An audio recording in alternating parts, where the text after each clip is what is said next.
सजग असलेलं एकमेव व्यासपीठ भारत न्यूज 44. बातमी तीही बिंदास. नवी मुंबईतील न्यू इरा हॉस्पिटलमध्ये 54 वर्षीय महिलेवर एका शस्त्रक्रियेत 2 मेंदूंचे ट्यूमर आणि सबड्युरल हेमॅटोमा यशस्वीपणे काढण्यात आले.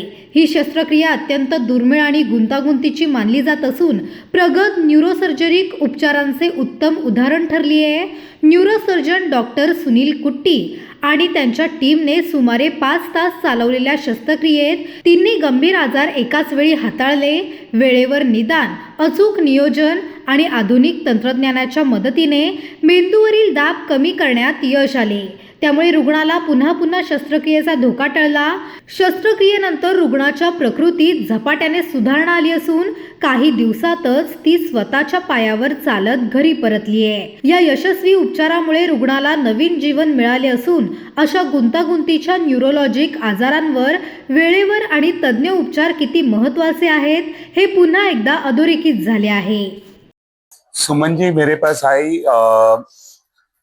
with complaints of difficulty in walking mainly और एक साइड की वीकनेस और सीजर के साथ, और उस टाइम पे उनका ये भी कंप्लेन था कि उनके याददाश्त में दिक्कत हो रही है. तो वो एमआरआई लेके मेरे पास आई, किसी ने एमआरआई करा लिया था. तो एमआरआई पे हमें 2 चीज दिख रही थी, एक साइड पे एक बड़ा सा ट्यूमर और लेफ्ट साइड पे रिपोर्ट के हिसाब से एक सबड्यूरल हेमाटोमा था. जब मैंने करीबी से उसका स्टडी किया तो उसमें एक छोटा सा ट्यूमर के भी लक्षण दिखाई दे रहे थे ऑपोजिट साइड में, जहाँ पे सबड्यूरल हेमाटोमा था. तो हमने ये डिसाइड किया कि इनको जल्द से जल्द ऑपरेट कर लेना चाहिए. तो हमने उसी दिन एडमिट करके प्रिपेयर करके नेक्स्ट मॉर्निंग के लिए उनको पोस्ट कर दिया. उनके डॉक्टर के साथ डिस्कशन किया और हमने ये भी बताया कि दोनों चीजें निकालना अनिवार्य है और जरूरी है, और जितना जल्दी कर पाए उतना अच्छा है. So they also really worked with us together and decided to go ahead with that. Next day हमने ऑपरेट कर दिया दोनों साइड. एक साइड से ब्रेन ट्यूमर जो है वो निकाल दिया और दूसरे साइड पे जो क्लॉट था वो निकालने के बाद हमें वहां पे भी एक अराउंड 2-2.5 सेंटीमीटर्स का मेनिंजोमा या ट्यूमर दिखाई दिया, जिसे भी हमने कंप्लीटली एक्सरसाइज कर दिया. And the good thing is the patient immediately came into consciousness after the surgery. तो सर्जरी खत्म होते ही वो पूरी तरह होश में आ गए. हमने उन्हें आईसीयू में शिफ्ट किया. 1.5 डेज तक अप्रोक्सीमेटली वो आईसीयू में थे और उसके बाद 2 या 3 दिन वार्ड में रुक के अपने घर के लिए रवाना हो गए. वो व्हीलचेयर पे मेरे ख्याल से मेरे पास आई थी और वो चलते हुए अपने घर पे गए. और अभी around it's been a month or so since she's been perfectly fine. She's recovered completely and she's walking, talking with no deficit, and she seems happy also because she's been through a lot and she realizes that. Hospital जे आहे आपल्याकडे 25+ specialities आहे. Starting from cardiac, orthopaedic, neuro, nephro, urology, then gastro, general surgery, oncology, medical oncology, surgical oncology, as sir said neuro surgery, neurology. Already हम लोग उसके लिए यहाँ पर ट्रॉमा एंड न्यूरो केयर के लिए भी है सेंटर ऑफ एक्सलेंस हॉस्पिटल. फिर इसके बाद अपने यहाँ पर CT, MR, डायग्नोस्टिक सब है. OT है, all types of surgeries are done here. Cath lab है, all types of cardiac procedure and cardiology surgeries are done here. फिर उसके बाद अपने पास डायलिसिस सेंटर है 3 बेड का. फिर emergency end critical care. Emergency अपने पास है 24/7. आप एनी टाइम पेशेंट आए, अपने पास फुल टाइम कंसल्टेंट डॉक्टर अवेलेबल है. क्रिटिकल केयर अपने पास 40 बेड का ICU है. वन ऑफ द बोल सकते हैं कि 40 बेड का ICU, मतलब 40 इन अपना इमरजेंसी और क्रिटिकल पेशेंट अपने पास रख सकते हैं. फिर जैसे मैंने बोला डायलिसिस है. फिर न्यूरो के पूरे diagnostics and everything is available. As फिर इसके बाद ऑप्थेल, डेंटल, ये डिपार्टमेंट अपने पास. वुमेन एंड चाइल्ड डिपार्टमेंट हम लोग लॉन्च करने वाले हैं. ऑलरेडी पेडियाट्रिक डिपार्टमेंट स्टार्ट हो चुका है. As I said, centre of excellence for the transplant, kidney and transplant, उसका अपने पास लाइसेंस है which we are going to launch very soon. तो अपना हॉस्पिटल एक ट्रांसप्लांट सेंटर करके भी सामने आप लोगों के आएगा. ये सब फैसिलिटी एंड सर्विसेज अपने हॉस्पिटल में आए. लोकेशन आप देख रहे हो वाशी में सेंट्रली लोकेटेड है. Anybody coming from Mumbai side, पहले उसको वाशी से गुजरना है. उस तरफ से अपना पनवेल एरिया से अगर हम लोग यहाँ पे सैन पनवेल हाईवे पकड़े तो वहाँ के लिए सेंटर जो मेन एरिया है वाशी है, जहाँ पर सेंट्रली लोकेटेड है. पाम बीच रोड, उलवे, उड़न, वो वाले एरिया के लिए भी तो अपना ये हॉस्पिटल लोकेशन ऐसा है कि यहाँ पर हर जगह से पेशेंट आते हैं, ट्रीटमेंट ले सकते हैं। जैसा सर ने बोला न्यूरो के लिए जो सर्जरी के चार्जेस कैसे हैं, ये केस टू केस बेसिस पे डिफर करते हैं, फिर उसके वार्ड वाइज भी डिफर करते हैं, फिर कैसा कितना कॉम्प्लिकेट है, क्या क्या लगने वाला है उसके लिए, कैसे तज्ञ डॉक्टर लोग लगने वाले हैं, उसके ऊपर डिपेंड करता है। मला तर माहीत पण नव्हतं, पण माझं कधी ऑपरेशन झालं आणि कसं झालं मला कळूनच नाही. मला वाटलं मला काहीच नाही झालं. मग मी होशमध्ये आली मग मला जरा बांधल्यासारखं कळलं.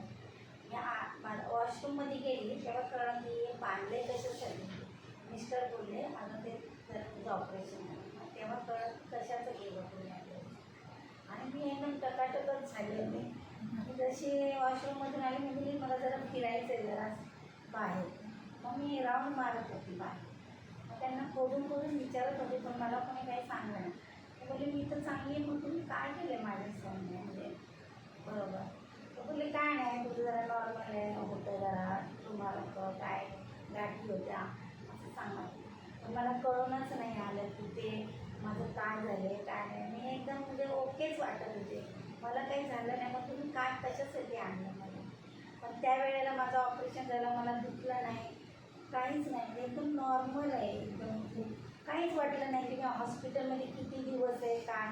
मला असं वाटलं काल आली आणि आज चालली, हे मला माहिती. ऑपरेशनच्या अगोदर काय होतं का? त्या अगोदर कशी मी आले हे तर मला नाही माहिती. घरातून मिस्टरांनी कशी आली मला यायचं नाही. पहिलं तिकडे नेलं होतं मला साईज मध्ये. तिथे काय झालं मला नाही माहिती. किती दिवस होते तिकडनं मला डायरेक्ट मुलीने माझ्या गेले तिथे नाही आपण दुसरीकडे बघू. त्यामुळे ते पहिले बोलले की एक काढायचं एक नाही काढायचं असं काय त्यांना माहिती आहे घरात. ते थोडून काय मला कोणी सांगितलंच नाही बरेचसे दिवस. आणि मग इथे आल्याच्यानंतर जेव्हा मी ऑपरेशन झाल्यानंतर मी होशमध्ये आले तेव्हा कळलं की मी ह्या हॉस्पिटलमध्ये. मग त्यांनी सांगितलं की या वाशीगावचं हॉस्पिटल आहे ते. तर मग हे सर आले मला भेटायला ना दुसरे ऑपरेशन झाल्यानंतर. तेव्हा मी पहिल्यांदा त्यांना पाहिलं तेव्हा ते बोलले की ह्या सरांनी तुझं ऑपरेशन मला पाहिलं होतं पण त्यांना आठवत नव्हतं ते की मला पाहिलं. सर बिफोर त्यांची पॅरालाइजचं आहे ना मला झटके मारायला लागले घरी. तर मग म्हणून मला आणलं. बाकी मला आधी बी काही त्रास नाही झाला, पण जेव्हा मी झटके मारायला लागले ना पॅरालाइजचे मग येऊन इथे काय MRI केला काय केलं माहीत नाही. त्याच्यामध्ये माझा हा प्रॉब्लेम म्हणजे एकूणच आता आणि खूपच मी डॉक्टरांचे खूप आभारी आहे. आणि डॉक्टर म्हणजे एक माझ्यासाठी देव माणूसच आहे ते. आणि डॉक्टर देवच असतात आणि माझ्यासाठी तर कुठे सर देवच झाले आता. तर मला जाणवलं नाही कधी दुःख आहे मला दुखतंय की काय. मला काहीच वाटलं नाही. मला कमजोरी बी नाही आली, मला काहीच वाटलं. खात होती मी दाबून खूप खात होते. 8-9 चपाती जेवण म्हणजे खूपच खात होते. म्हणजे एकदम माहिती नाही कधी सरांनी काय ऑपरेशन झाल्यावर अच्छा एकदम म्हणजे मला मस्त वाटलं. इथे यांचा स्टाफही चांगला आहे. सगळेच म्हणजे मावशीपासून तर एकदम कॅन्टीनपर्यंत सगळेच आहे. सेवेसाठी हाच पावलाला इथे चांगली आहे. मावशी सिस्टर लोक खूपच स्टाफ चांगला आहे. खूपच मनापासून सेवा करतात इथे. आणि म्हणजे काहीच असं आपल्याला जाणवत नाही की आपण असं वाटतं घरीच आहोत आपण. आणि सर तर एकदमच म्हणजे हे माझ्यासाठी तर खूपच स्पेशल आहे. भारत न्यूज 44 साठी भूषण साळुंखे पनवेल. अशाच नवनवीन अपडेटसाठी बघत रहा भारत न्यूज 44. सत्याचा प्रकाश, बातम्यांचा विश्वास.